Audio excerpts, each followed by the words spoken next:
Be sure to read and follow the safety guidelines to protect your computer from potential damage and ensure your personal safety. For more information about safety guidelines, see the owner's manual at dell.com/support. Before you begin, turn off the computer and disconnect all the attached peripherals. Before proceeding, ensure your computer is in service mode. To enter service mode, press and hold the B key on the keyboard and then press the power button.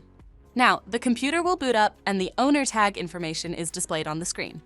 Press any key to proceed. The computer will emit 3 short beeps and shut down, indicating it has entered the service mode. Loosen the captive screws holding the base cover in place. Using a plastic scribe, pry the base cover from the palm rest assembly, starting at the top edge and working your way around to release it from all sides. Now, lift the base cover from the palm rest assembly. If your computer is unable to enter service mode, disconnect the battery cable from the system board. To remove the fan, identify the fan. Peel back the tape that secures the cable. Disconnect the cables.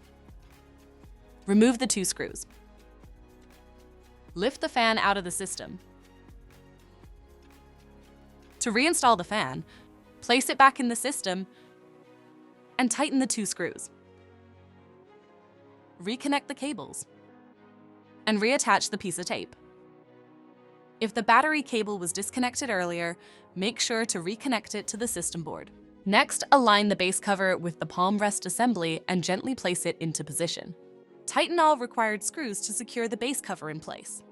To exit service mode, connect the AC adapter and press the power button. Please note, the system will only power on and exit service mode if the adapter is connected.